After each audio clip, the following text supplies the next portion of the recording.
Welcome, folks. I'm Jaby, Koay, joined by ACHARA, KIRK. What's up? We're looking at new Rockstars, Marvel What If Episode 4 breakdown, Easter eggs, and details you missed. Thank you, new Rockstars, for allowing us to react to this. Very, very much appreciated. Always happy to get educated by Eric Voss. Or anyone from New Rockstars. In case you missed it, we did a reaction to What If Episode 4, Doctor Strange, if he lost his heart instead of... He broke his heart instead of his hands or something like that. What if Doctor Strange lost his heart instead of his hands? But he didn't lose his hands, they were just messed up. Anyway, that's beside the point.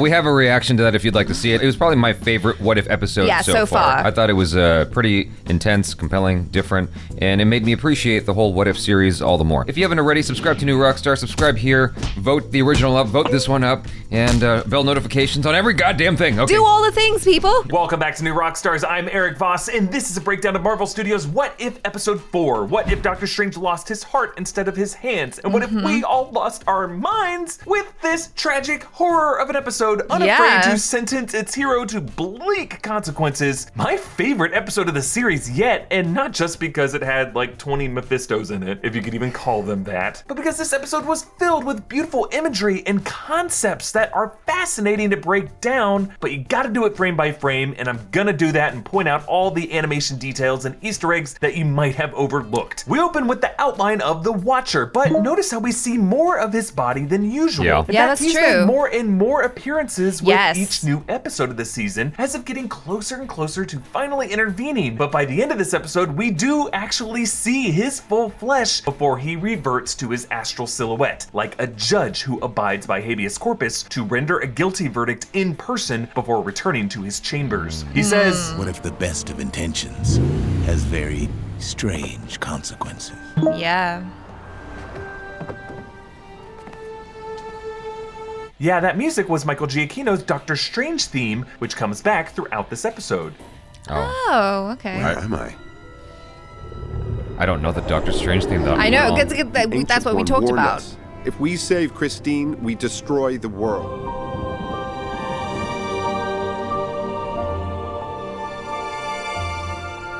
Benedict Cumberbatch and Rachel McAdams return to voice Stephen Strange and Christine Palmer. You, stunning.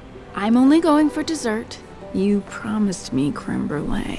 Yes, in this universe, Strange and Christine are in an active romantic relationship instead of the platonic but still flirty exes they were in the film. She coaches him on his speech. No, stop. I'm already asleep. Come on, cut the preamble. Let's just get straight to the heart of it. Choice words for a doctor who spends this episode trying to awaken his dead loved one, the heart that he lost. I just want to say real quick, the starting point, I don't know if we talked about that at all in our discussion, but I did think it was a little bit strange that, because in the other ones, it seemed like one little thing changed and that changed everything else. Right. Whereas here, the change that happened, we didn't see. You know what I'm saying? Like, explain. In terms, because she was in the car with him. They stayed together. Like, we don't know what that turning point was exactly that caused them to stay together and end up in that car together to have that accident together. Oh, I mean, it's just an alternate universe where they're actively in a romantic I know, but like in the T'Challa episode, for instance, you see what happened there. You see like, oh, instead of getting Star-Lord, they got T'Challa. Right. You see what I'm saying? Or instead of getting Peter Quill, they got T'Challa. It's like that one mistake changed everything. Here, we didn't actually see like the switch that happened. Right. You want to be able to see what made them stay together instead of breaking up. Yeah, I mean, this is me being persnickety, obviously. Yeah. I was just curious about that because I'm like, wait, they weren't in the car together. You know what I'm saying? Sure. No, I get that, but I think that we can kind of suspend our disbelief and go, okay, well, in this alternate universe, they're very happy together. Now, in the 2016 film, Strange invited Christine to a speaking engagement. I'm talking tonight at a Neurological Society dinner. Come with me. Another speaking engagement? So romantic. You used to love coming to those things with me. But here the event seems like a different one that's a celebration in Strange's honor. We need to celebrate this. We are. You performed a radical hemispherectomy. It could be another variance, or maybe one of those prior dates when Strange and Christine were still together. Also, we should point out that a hemispherectomy is where half the brain is removed or disconnected from its other half in order to treat seizures and epilepsy, which is quite similar to the way the Ancient One splits the halves of Doctor Strange's interesting, mind. Eric Now, the Voss. wreck is caused by slightly different conditions. Like here, Strange tries to pass a semi-truck and nearly collides head-on with a car, swerves back into his lane, but then gets rear-ended. Yep. In the film, he passes a car and collides with it while distracted. But still, the wreck itself goes down I know, exactly they look very the same similar. way, frame by frame, even spinning into a pole and then flipping on its front end into a fence before teetering down I noticed the water. that too. Strange cries over Christine while framed in this broken glass of the back windshield. Like Think a about it, broken this whole heart. series depicts the multiverse as shards of broken glass. And at the end of this episode, after Strange has allowed his universe to melt away, he is trapped inside a condensed prism of shards, crying once more alone. So this shot here in the crashed car foreshadows Strange's tragic destiny. Strange ends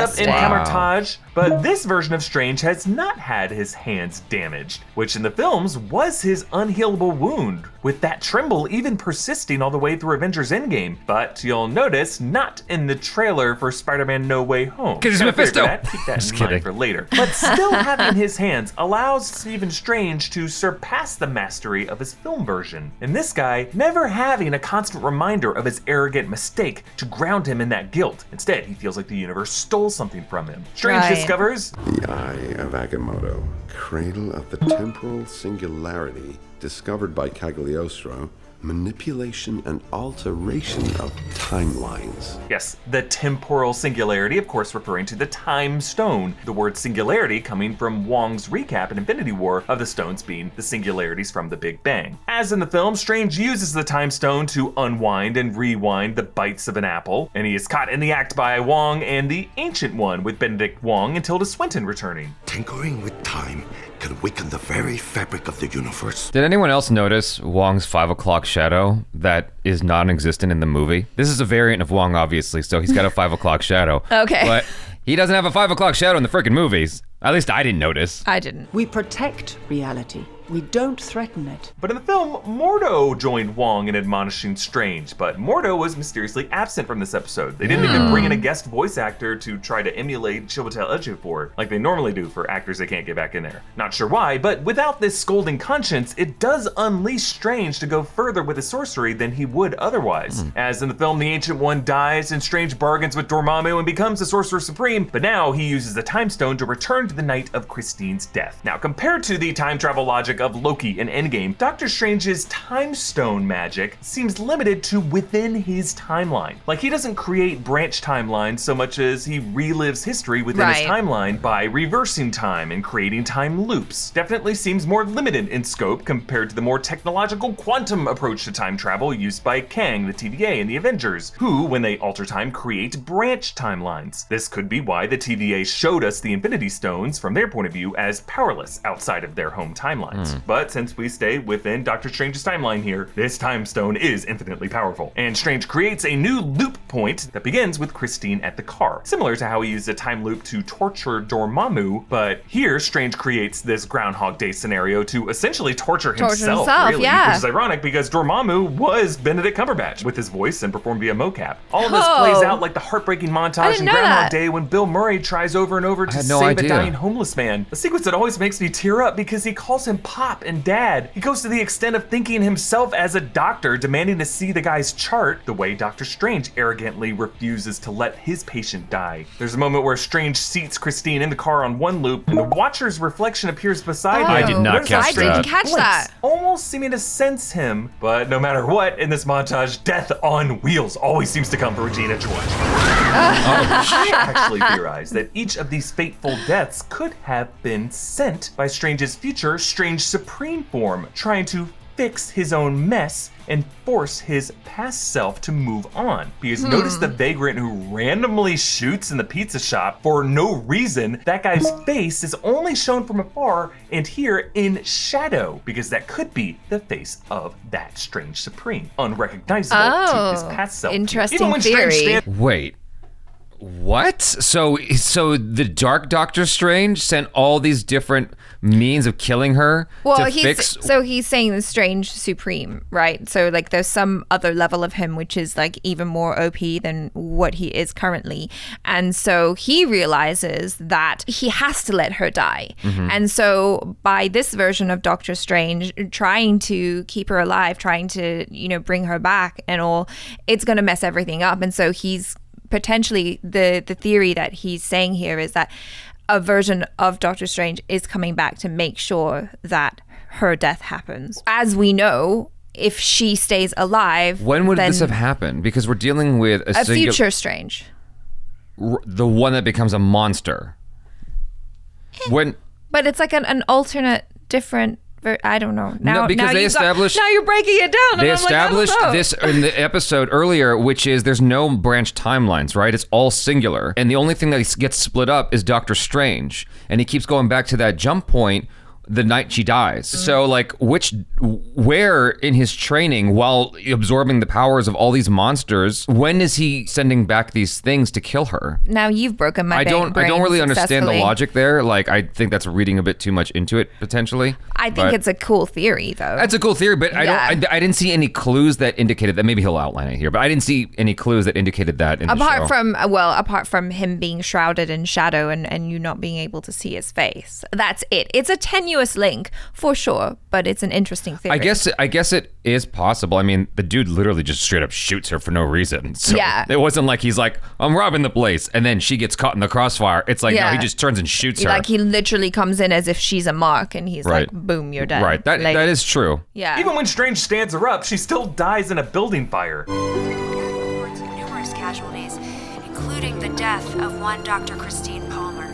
Surgeon file photo, ready to go while the building's still blazing. Okay. Actually, that reporter is Christine Everhart, voiced by Leslie Bibb, the recurring MCU WHIH reporter. I saw her name in the credits. In the first Iron Man. The Ancient One appears to him from a blue portal, which compared to the golden sparkle portals normally used by sorcerers, might indicate a higher form of magic, allowing one to traverse timelines or dimensions or realms, like the blue portal Captain Carter and the tentacle monster went through. And the blue color Christine glows when Strange resurrects her at the end of the episode. Now, the Ancient One would still be alive at this point in the timeline, right? Yeah. Because the night of Christine's death, the Ancient One was still living. But the fact that she uses this blue portal is just interesting to note, because she is someone who has seen every part of her life and every part of her timeline. She seems to have an omniscience to her, and she could be coming to Strange through another realm. And she explains, her death is an absolute point in time. Maybe it's some kind of like astral projection or something like that. Quite possibly, because it's not her physical form. Her physical form's off doing something else. She's dealing with the Hulk.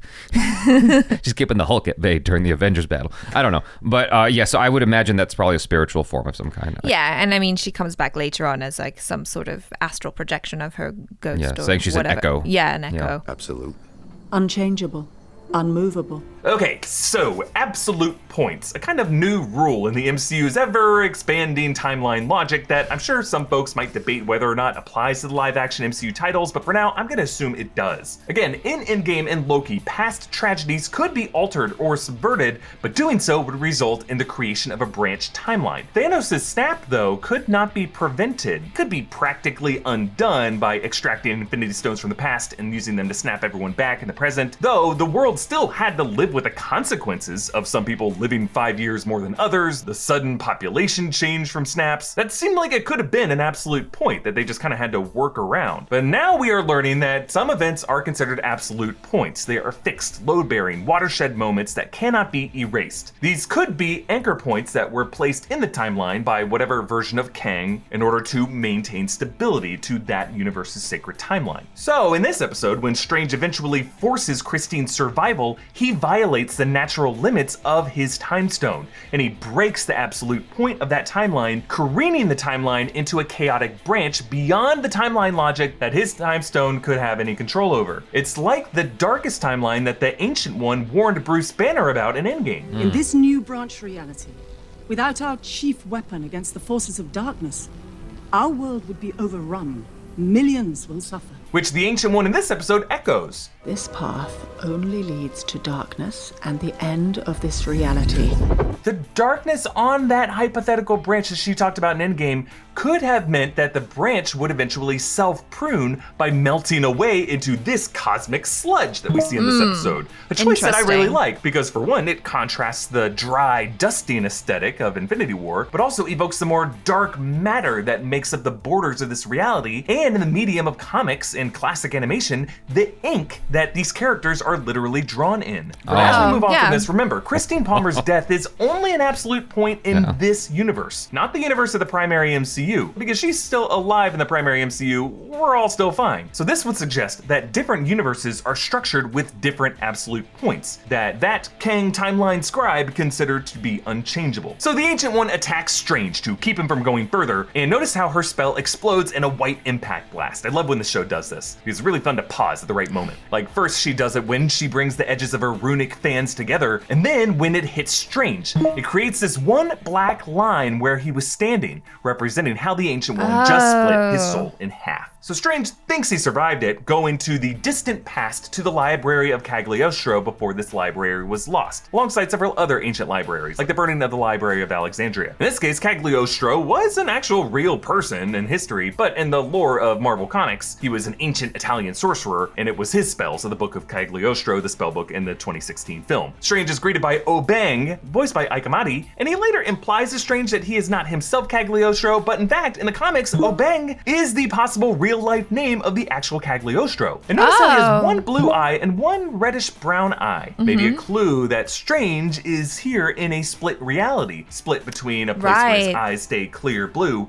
and another place where his eyes go darker and at times red. The Lost Library of Cagliostro is beautiful inside and out. The facade of it has carvings of winged griffins and then is flanked by larger sphinxes. The Sphinx is the mythological being who posed the riddle which creature has one voice and yet becomes four-footed and then two-footed and three-footed. The answer being man, who crawls on all fours as a baby, walks on 2 feet as an adult, and uses a walking stick in old age, which you could see reflecting Strange's journey as a man, on a literal sense, taking multi-limbed forms, but also lives throughout centuries, as Obeng ages into an old man who cannot stand on his 2 feet. As he tries to go inside, Strange encounters all these protective runes, much like the ones Wanda and Agatha used against each other in WandaVision. Wizards love runes. And Obeng greets him. Sorcerer Armani? No, it's Strange. Not any stranger than any other name in this world. Calling back the name wordplay that Caecilius had with him in the 2016 film. You catch that? Yeah, what? Yeah. He's walking on with a cane right there. I mean, they could have really driven the point home if he was walking around with a cane in the end only. Calling back the name wordplay that Caecilius had with him in the 2016 film. How long have you been at Kamatage, Mr. Doctor. Mr. Doctor? It's Strange. Maybe. Who am I to judge? Inside the Library of Cagliostro, Strange finds the Book on Time Manipulation. This is the same Book of Cagliostro from the Camartage Library that we saw in Doctor Strange. It has the same cover, but this would be hundreds of years earlier before it ended up in Camartage. The page he actually opens up to are the same pages that Caecilius tore out of the book in the 2016 film, and you can see that same Dark Dimension symbol, the one that Caecilius conjures in the church, and it appeared on his and the Ancient One's foreheads. Because the Ancient One would draw power from the Dark Dimension, that's why she was called a hypocrite. Now, trust me when I say making video content is time consuming, especially if you want that content to be really high quality. You know, the type of videos that people fall in love with. Well, Storyblok saves you time and helps you make your videos that much more. 1 million assets and tools you need to create Strange attempts to himself. Learning that he has to absorb other entities, Strange to check out their plans and get one for yourself. Learning that he has to absorb other entities, Strange attempts to absorb the freaking same interdimensional tentacle monster from episode 1 with Captain Carter. Now, I speculated then that this could be one of the Elder Gods, aka the many angled ones like Shuma Gorath, who is speculated to appear in Doctor Strange in the Multiverse of Madness. This is a huge deal that it came back, because other than the Watcher himself, this is the first example of continuity on this series. And since the trailer showed that one image of Captain Carter meeting the Strange Supreme, I think we can expect a later episode this season to confirm what exactly this monster is. And keep in mind that we may only be seeing this entity's bottom half. And Shang-Chi promotional footage seems to be showing some massive tentacled entity in that movie's final battle. We'll know more after Shang-Chi comes out, but there could be a connection between these two. Can we talk about this or no? I still don't want to give away spoilers for anything because it's Thursday still, so a lot of people will be watching the movie. So can we at least say yes or no to that? We can't say yes or no to that? No, I wouldn't. Oh my God. Like, I'm sure they've watched it already too, but they're not giving This is so frustrating. Away. Yeah. I have something to contribute. Obeng says, Mystic beings do not bargain. Their powers are not meant for man. A very weird thing to say because, Dormammu totally did bargain, He at least did. eventually after being worn down, unless you consider that the deal Strange made with Dormammu might have not been a deal in Strange's favor, but a curse that Dormammu might have benefited from. Strange starts smaller this time with an evil little gnome, and then an insect whom he sends back, but takes its cloak of levitation, meaning that this might have been some alternate variant in a reality that was a sorcerer. And you'll notice that this cloak has a darker color and golden lining, similar to the flesh of that insect himself. He then absorbs a cosmic six-eyed bird, whom he strips of its feathers, and then a dragon that I guess you could say looks a bit like the Great Protector of Shang-Chi. That dragon turns his skin red and gives him horns, making Strange look a bit like, we have to admit, Mephisto. Because this is followed by a freaking double-headed goat, like the skull we saw in Agatha Harkness's Satanic Dungeon, and then this laughing humanoid being with a skull head, a cape, and with antlers, and then a snarling bat demon. Now, this episode never explicitly calls any of these entities Mephisto. Of course it didn't. But this demonic imagery alone dispels that stupid myth that people keep throwing at me that Disney will never put demons in their properties, as if Fantasia and Hocus Pocus never happened, or WandaVision with its witches and Book of the Damned. And by absorbing these things, Strange gains enough power to be able to perceive past reality to the form of the Watcher, which is the kind of reality-bending abilities normally reserved for entities like Mephisto. I think he straight up looked like Mephisto. Now, kind of, just straight up. When he showed the little image of Mephisto side by side, I'm like, I don't see a difference there. Tomato, tomato. Yeah. Tomato, potato. It looks exactly like the same dude. And I think we have to clear something up because in our reaction video, a lot of people were saying like, no, Jaby, the Watcher didn't just like show himself. He's been there the whole time. And this was just the first time that Doctor Strange was able to perceive him. Yeah. So we got that. Yeah. Yeah. Thanks. But the fate of his universe is not worth risking the safety of all others. Besides, I doubt he'd listen. Hello? Who's there? So, Mephisto confirmed? Well, no, of course not. Not yet, technically. But this is the kind of supernatural evil within Strange's consciousness that I mentioned in my recent video that makes it at least more likely that Doctor Strange in No Way Home or Multiverse of Madness could be influenced by Mephisto. And since in that No Way Home footage, Strange's hand is not scarred and does not tremble, I am wondering if that could be the Strange from this reality. Or just a detail overlooked. Or maybe, he got a really good scar cream. He has a doctor who knows other doctors who could probably fix it. Or the makeup team were just like, it's fine. There's this Friends episode where Joey is playing a doctor who has some kind of brain injury or something like that. And the only doctor who could have saved him was himself. And it was a joke. But Doctor Strange sort of went through the same thing where the only doctor who could have saved Doctor Strange is Doctor Strange. Yeah, right? But he can't perform the operation because his hands are wonky. But cosmetically, someone else could have fixed that. Yeah, for sure. And maybe someone gave him some what's the thing Solid Snake uses in Metal Gear Solid to calm himself down? I Weed? forgot. No, it's like some kind of pill you take so that you can shoot Sniper Wolf and not shake. I forgot what it was called. I don't know. Diapasm or something like that. Maybe he's using that. That's why he doesn't shake no more. It's possible. Or he's Mephisto. Theory I go much more into in our episode of Inside Marvel. Now, the next absorbed demons include this evil elk that makes Strange grow antlers, giving him a silhouette of Hela, another dragon who makes Strange's face stretch out into a snout, a demon wolf with weirdly a pierced ear, and then a snake that turns Strange into a snake that still has his hair. Yikes. But then we gotta look at these flashes of body horror that go by real fast. You gotta go through frame by frame. First, there's Strange in this thick boy, red Hellboy style demon form who sprouts a second head. Then Strange made of this yellowy, waxy substance. Then Strange in an insectoid form with antenna and barbed appendages. And then, fascinatingly, Strange with the facial texture in the eyes of Dormammu, including a third eye on his forehead. Could throughout this process, Strange have at some point absorbed Dormammu as well? He transforms into a snarling, fanged Strange with rows of glowing eyes, who then turns back into Strange's semi-normal head, but his skin cracking like a paper lantern burning from the inside. Meanwhile, the time-lapse outside the library shows the lush greenery wilting away from the cliffside as hundreds of years have passed. So then Strange re-summons that tentacle monster from the beginning, this time slicing off its limbs and absorbing them into his flesh, ending with this gross neck snap.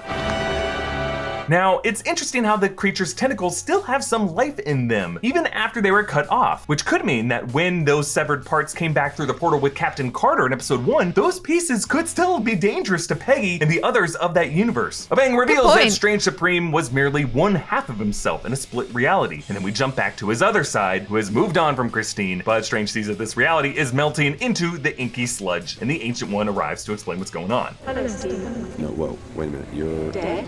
Yes. So this must be... A psychic impression sent through a splinter in reality? Just think of me as an echo. Now you may ask, why is the Ancient One ghostly now, but in a more living form when she appeared to Strange before? Well, before, the Ancient One would have been alive at that point in Strange's time loop in early 2016. And because she is all-knowing, she just knew the implications of what Strange was trying to do then. But now she would have been dead after Strange had become the Sorcerer Supreme. And by psychic impression and echo, it appears that she has left this sorcery-based carbon copy of her mind, which is now flickering because her magic is fading in this dying universe. And this echo is trying to explain to Strange what she had done. I drew upon the power of the dark dimension to split the timeline, allowing for 2 of your possible timelines to occur in one universe. Yes, so as the Ancient One did in the 2016 film, she used magic from the dark dimension. That's why she had the symbol on her head. That's why Caecilius would call her a hypocrite. But it's interesting how the Ancient One's words remind us that timelines and universes are not synonymous and interchangeable. They're really different structural categories, because branch timelines coexist within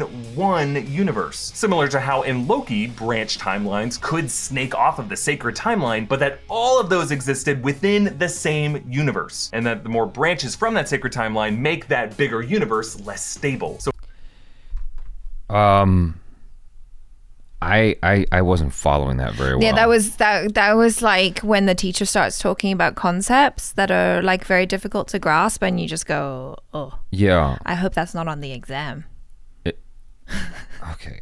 Well, okay, let's break it down. What are you not understanding? He's saying that multiple variants can happen in the same universe. You can split the timeline. Yeah. You can split the timeline and it's all the same universe. Yeah. Just go with it like Tenet. What was the alternate now? Can we just go back to that again? Yeah. Like, this is not even in fast mode.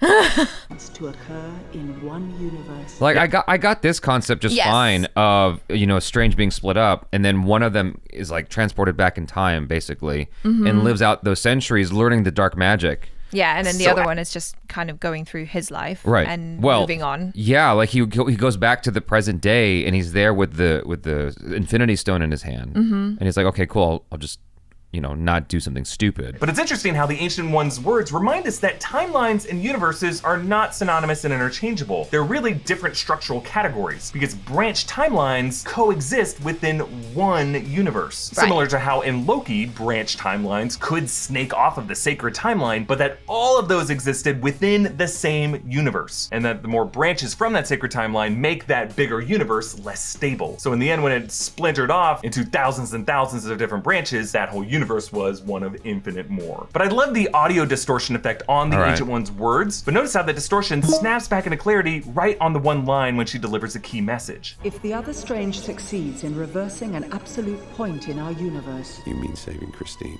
He cannot save her, Stephen. The resulting temporal paradox will destroy this universe. So Wong hooks up Strange with a protection spell. Guardian Vishanti.